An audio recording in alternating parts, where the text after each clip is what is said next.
Back in prison, Huntley recovers and should stand trial. Beckham's fury as United decide to sell him to Spain. What really would have upset Ferguson was the way he went to Hollywood with his wife. Peace plan under threat, Bush condemns Israeli attacks. And why you may soon be charged for making the school run.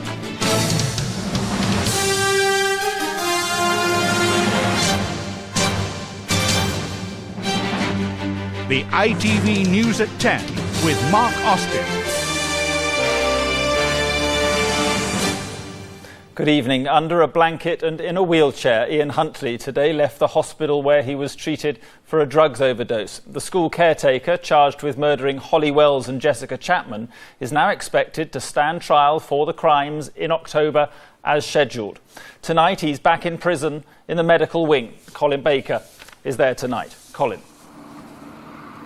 Yes, Mark, tonight Ian Huntley is back here at Woodhill Prison in Milton Keynes. 36 hours after he was took an overdose of antidepressant tablets, he was discharged from hospital this afternoon and he was brought back here, back to the cell where he's now under intense scrutiny. A simple operation to take Huntley back to prison. It became a showpiece. No attempt to disguise his extravaganza, but every effort to shield Huntley, who was in a wheelchair and covered in a hospital blanket. The prison service had sent Huntley to hospital in a coma. The police were trying to take him back intact. It's a short ride from hospital to Woodhill Prison, where Huntley would soon be placed back on a suicide watch. He may now spend the next few nights in the hospital wing. The prison service inquiry into the suicide bid is expected to report back to the Home Secretary by the end of the week. In his cell, Huntley was supposed to be under surveillance from 3 closed-circuit cameras. A prison officer would have been monitoring his movements, occasionally trying to talk to Huntley, to hold him in conversation. Ian Huntley was the caretaker of the school in Soham, where the 2 girls attended. He was arrested in August last year and charged with their murders. His girlfriend, Maxine Carr, in the blue top, is accused of perverting the course of justice. Holly Wells and Jessica Chapman went missing at the beginning of August. Their bodies were later found in woods near Lakenheath Air Base. This afternoon, the girls' parents released a statement through Cambridgeshire Police. They said, "We have been kept updated in relation to Ian Huntley's condition. We are now reassured to hear that he is still expected to stand trial." Huntley's quick release from hospital suggests that he suffered no serious organ damage. He was only retained in hospital for a very short space of time. There do not appear to have been any complications of the overdose, and therefore he should make a full recovery. In Soham, news of Huntley's attempt at self-harm brought back hurtful memories. Most people are reassured the trial will go ahead. Few are looking forward to it. So tonight Ian Huntley in his cell knows that he'll be taken one morning in October from here, Woodhill Prison, to the Old Bailey in London, where he'll be formally accused before a jury of the murder of 2 schoolgirls. Back to you, Mark. Colin, thank you. David Beckham, footballing superstar, fashion icon and a hero to millions, is to be sold abroad against his wishes. Manchester United have accepted an offer from Barcelona for the England captain, but the player himself is said to be furious, claiming he's being used as a political pawn. The Barcelona deal is not finalised, but what's clear is that he won't be staying at United. Martin Geisler is at Old Trafford tonight. Martin. Well, Mark, this is the place David Beckham has called home for the whole of his professional career. He first came to Old Trafford as an apprentice in his early teens, and it's understood he wants to remain a Manchester United player. But tonight it seems certain he will never pull on the famous red strip again. As the England squad trained ahead of tomorrow's match with Slovakia, Wayne Rooney wasn't the only player feeling caught in the middle. David Beckham may have been thousands of miles away on holiday in America, but he too felt he was being pulled every which way. For a few short hours this afternoon, it looked as though we'd reached the final chapter in the Beckham transfer saga. Manchester United admitted they'd had an offer from Barcelona and would accept it. So, hasta la vista David Beckham? Well, not quite. It soon emerged that Becks himself wasn't at all happy. He was disappointed, his agents said, and felt like a political pawn. And well, he might. The man who made the offer, Joan Laporta, has still to be elected as Barcelona's club president. He's pledged to sign Beckham if he's elected. That will hardly harm his chances. What must be harmed by all this is Beckham's relationship with his manager, Alex Ferguson. The footballer's trip to America hadn't helped either. But what really would have upset Ferguson was the way he went to Hollywood with his wife, went to the MTV Awards, was trying to establish himself as a star in America. I mean, what's a footballer, a British footballer, doing at a time he's meant to be resting, parading around America? That sort of thing really would have annoyed Ferguson. Despite that, Barcelona, not even in the Champions League next season, seem tonight unlikely to be his next port of call. But he will almost certainly leave United. Well, I think it's very clever by Manchester United because it's clearly designed to flush AC Milan and Real Madrid out just to see how interested they are. Manchester United clearly want David Beckham out. He doesn't fit into their football tactical plans. And I think Manchester United now just want to create pressure to increase the price. And when? Well, as we heard, the pressure now on the other interested parties to show their hands. AC Milan and Real Madrid thought to be in the hunt for Beckham's signature too. The player himself flies home to Britain later this week. It's unlikely he'll be coming back here. Mark. Martin, thank you very much. And we'll have more on the sale of David Beckham later in the programme. A warning has gone out to teenagers on the antidepressant drug Seroxat. You shouldn't be taking it. It can make you suicidal. The medicines watchdog has carried out tests and found that not only is it ineffective, it also increases suicidal tendencies. The big question now is, what is it doing to adults? Here's our medical editor, Lawrence McGinty. Christopher and Dawn Keegan dedicated a quiet corner of their garden to their son Adrian. He was 19 when he hung himself 2 years ago. Adrian had his troubles with relationships and with the police, but his parents are convinced that starting to take Seroxat for depression led to his suicide 3 weeks later. That drug played havoc with Adrian's mind, and I believe that that drug killed Adrian. We're tormented every single day. Every single day. I'll never see my boy grow up. I'll never see his children. It's hard to carry on sometimes. 8,000 teenagers like Adrian take Seroxat for depression.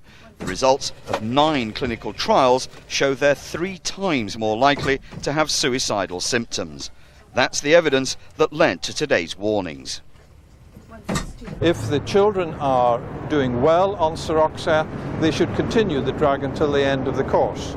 If they are not, then they should see the doctor and seek alternative advice. Seroxat's makers, GlaxoSmithKline, support that advice, but also say it is not related to adults using Seroxat. The Department of Health's advice that doctors must not prescribe Seroxat for adolescents with depression because it doesn't work and because it can lead to suicidal thoughts begs the question, is this drug safe for adults? That is currently under urgent review. Lawrence McGinty, ITV News at the Department of Health. Now, last week, President Bush was praising Israeli leaders for agreeing to the first steps of his roadmap to peace. Today, he was criticising them after Israeli rocket attacks on the Gaza Strip. One was an assassination attempt on a militant Palestinian leader. Tonight, President Bush said he was determined to press ahead with the peace plan, as Robert Moore reports.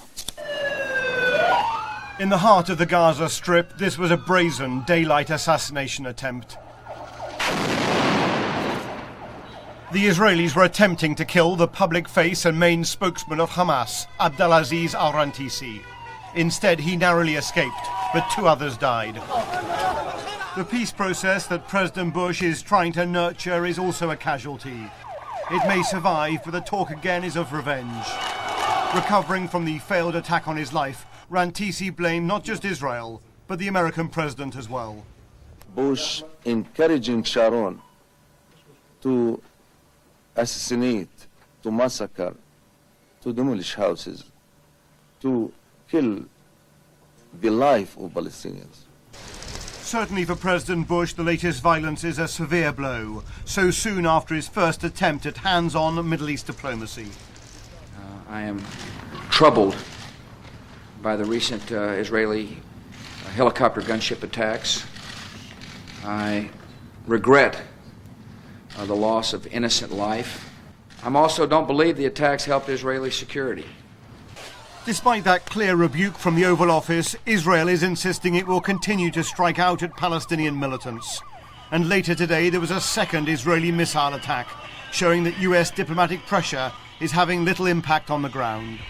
Tonight the President and his top officials are all scrambling to save the Israeli-Palestinian peace process. Having invested so much prestige in that diplomacy, Mr. Bush knows his credibility is on the line. Robert Moore, ITV News, Washington. Right, coming up next on the ITV News at 10, robbers raid one of Britain's richest families. And one way to stop the school run jamming up our roads. Those stories and the rest of tonight's news in just a moment.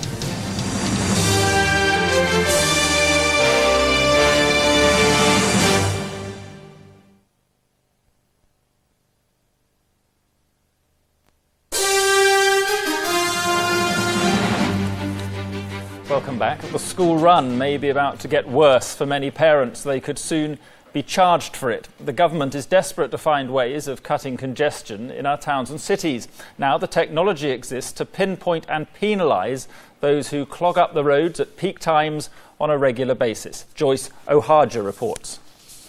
8:30 this morning. Millions of people are in the same position as Elaine Southwell in St Albans, getting ready for the school run. She's likely to be one of those hardest hit by the government's plans to charge drivers up to 50 pence a mile, depending on which roads they use and when they use them.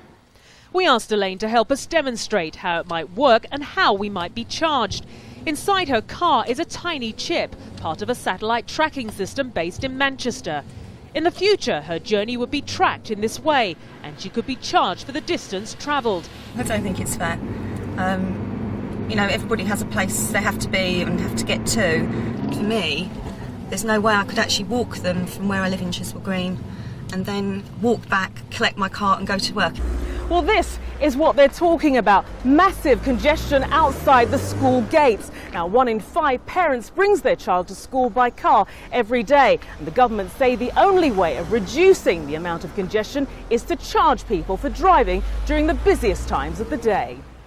The Transport Secretary's controversial proposals aimed at cutting congestion nationwide would mean scrapping the annual road tax and reducing the amount of fuel duty we pay. The AA, however, says their research found many drivers simply don't want to be monitored. People didn't want to be tracked and charged. They felt it would invade their privacy. They were worried that the systems wouldn't be secure and reliable. So out of all the options we put to motorists, that was the least favoured. The government admits a nationwide charging system is up to 10 years away, but it's now believed radical moves are the only way to cut congestion on Britain's roads. Joyce Ohaja, ITV News. A huge haul of antiques worth millions of pounds has been stolen in what could turn out to be one of Britain's biggest robberies. Thieves targeted Waddesdon Manor near Aylesbury in Buckinghamshire, home of the Rothschilds banking dynasty, in the early hours of this morning. They got away with more than 100 gold boxes and other valuable items. Well, our reporter Mark Webster is there. Mark, what other details do you have? Well, there was a huge police operation once it was discovered that the burglars had broken into Waddesdon Manor behind these elaborate gates behind me. Up to 5 people dressed in boiler suits and wearing balaclavas got into the house in what police described as a very professional and pre-planned operation. And it was very obvious they knew what they were looking for. It was this unique collection of 100 gold snuff boxes and trinket boxes lovingly collected by the Rothschilds over some 5 generations. Now, some of them are decorated with mother of pearl, some others with diamonds and other precious stones, and they were literally irreplaceable. But it seems they did get away. Their vehicle was found burnt out a few miles from here. Mark, what's the estimated value of the haul? It's very difficult to say. Some police sources say it could run into tens of millions of pounds. This was, as I say, literally a unique collection. It could have been sold to a private collector. The sad thing is it's a great loss to the National Trust, which runs this place, and, of course, to the British nation. OK, Mark Webster, thanks very much indeed. The 5-year-old who was swept to her death in a balloon accident on Sunday has been named as Isabel Callahan. She got caught in the mooring ropes of a helium balloon at a military show in Germany. Her father, Robert Callahan, is a corporal stationed there with the Royal Engineers. And Britain's teenagers are being warned they're on the brink of a sexual health crisis. A report tomorrow from the Health Select Committee is expected to claim there's been a 5-fold increase in cases of some sexually transmitted diseases. Now, back to the imminent departure of Britain's most famous sports star, indeed one of the most famous men in the country. As David Beckham prepares to leave Manchester after 12 years and head for sunnier climes, Romilly Weeks looks at what we're losing. Earliest days of his career, Beckham exhibited a golden touch. Aged just 21, he helped Manchester United win the double. This incident in the 1998 World Cup cost him a few fans, but he's hardly put a foot wrong since, securing the treble for Manchester United the very next season and going on to score a total of 11 times for England. Now aged 28, a man at the top of his game. Well, he's the best crosser of the ball in the world. He has the ability to put the ball on a centre-forward's head and make it very easy for somebody like Ruud van Nistelrooy to score goals. So he's a creator of goals as well as a scorer of goals. He's also the best free kick expert in the world. But it's not just our most famous footballer that Barcelona have scored. Here, Posh and Becks have the status of popular royalty, sometimes eclipsing the real thing. Even Beckham's changing hairstyles keep us entertained. He's an icon because he's a fantastic footballer. He's one of the best in the world. He's kind of a cool customer. He dresses really well. He has this fantastic lifestyle that we're all fascinated by. He's married to one of the most famous women in Britain. And he seems to have this perfect family life. He's one of those blokes who just seems to have it all. Out of the spotlight, there's nothing that shatters the image. Devoted husband, proud father, Beckham's home life is likely to go down well with the family-friendly Spaniards. He's soft, caring, loving, dotes on his children, loves his wife, and interestingly prioritises his family above football. New man, style icon, goal scorer. If Beckham goes to Barcelona, it won't just be Man U fans who find it hard to say goodbye. Romilly Weeks, ITV News. In a few minutes, I'll be back with a reminder of tonight's headlines. But first, over to ITV newsrooms around the country. Thanks, Mark. Good evening. I'm Joel Hills. This is Central News.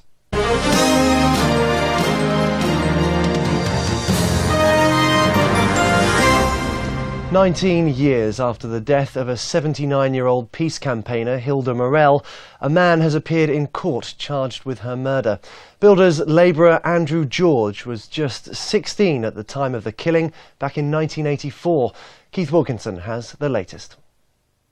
This is the man accused of a murder that's remained unsolved and highly controversial since 1984.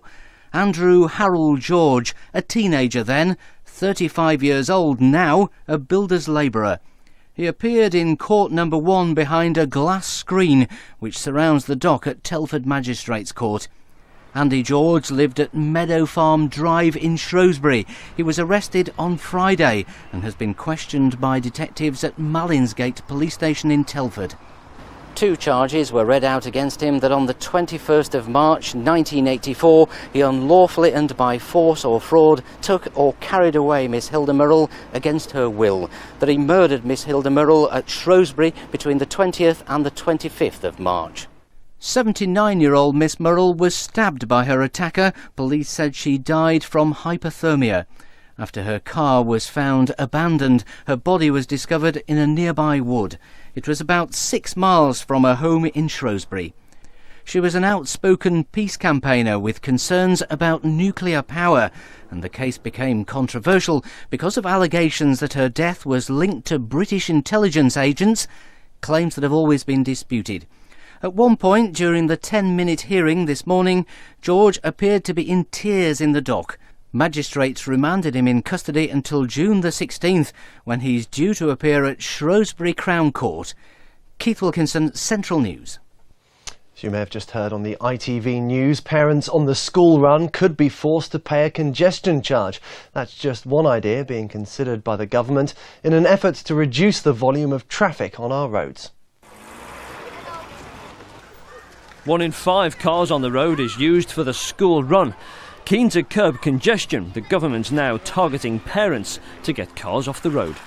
Well, it's almost 3:30 and the afternoon school run is well and truly underway here at Moor Green Infant School in Moseley in Birmingham. But are these parents who are using their cars to come and collect their children adding to the congestion on Britain's roads? The government thinks so, which is why it's considering charging drivers on the busiest routes at the busiest times, including parents on the school run. Cars would be fitted with a tracking device and tracked by satellite. Other ideas include busing children to school in American-style yellow buses and staggering school opening times, but it's the charging which has angered the parents. Nonsense. I wouldn't pay. I've never heard such a thing in my life. It's disgusting. I've got a disabled son, and you know, how could I walk into school? Cars are often double parked. They park very inconsiderately. They park across our neighbours' drive, so they prevent them from leaving. I think it's good that the government have acknowledged or recognised that there's a problem. It's just an idea at the moment, but it could be up and running by 2006. Mark Goff, Central News. Police investigating the murder of a boxing coach want to trace 2 people seen in a vehicle at the time of the attack. Joe Montague died from multiple gunshot wounds to his head. He was found dead at the wheel of his car outside his home in Newdigate Road in Coventry early on Sunday morning. The father of a teenager who killed himself while taking antidepressant pill Seroxat says new controls on the drug don't go far enough. He's blaming the drug for his son's death, which some experts believe increases the risk of suicide in young people. Here's Sandy Barton. 19 months on, and Christopher Keegan from Market Drayton in Shropshire still feels angry and upset. He claims his son Adrian would never have committed suicide if he hadn't been on the antidepressant Seroxat. Adrian wouldn't have hung himself. Adrian wasn't suicidal. We know our son. We know our son would not have committed suicide. 19-year-old Adrian had relationship problems and was out of work. But after 2 weeks on Seroxat, he became withdrawn, and after 26 days, he hanged himself. In the 3rd week, Adrian's last week on Seroxat, he went very within himself, very quiet. It was very strange. Seroxat was prescribed to 8,000 children and adolescents last year, even though it's not licensed. Today, the Medicines Agency said new data showed it shouldn't be given to under 18-year-olds because of the increased risk of suicidal thoughts or self-harm. Tonight's advice from the Medicines Agency comes too late for Adrian Keegan, but is certain to worry other parents and teenagers. The warning tonight, take advice. Stopping the drug suddenly could also increase the risk of suicide. Sandy Barton, Central News. A father has been dubbed Super Dad after saving the life of his newborn son. Stevie Smith from Malvern in Worcestershire found himself delivering his baby at home when his partner Kim went into labour. The umbilical cord became wrapped around the boy's neck. But with advice from a nurse over the phone, he was able to deal with the unexpected emergency. That's all from me. Artie will be here at 6:30 tomorrow. Now, though, it's time to rejoin Mark for the rest of the news. From me, good night. Hello again. A reminder now of tonight's main headlines. Ian Huntley, the man accused of killing Holly Wells and Jessica Chapman, has left hospital after taking an overdose and is back in prison. David Beckham tonight angrily hit out at a deal to sell him to Barcelona against his wishes. And teenagers have been warned not to use the antidepressant drug Seroxat because it can make them suicidal. And that's the news tonight. Over on the ITV News channel in a moment, more reaction to David Beckham leaving Manchester United. But from the News at 10 team, bye-bye.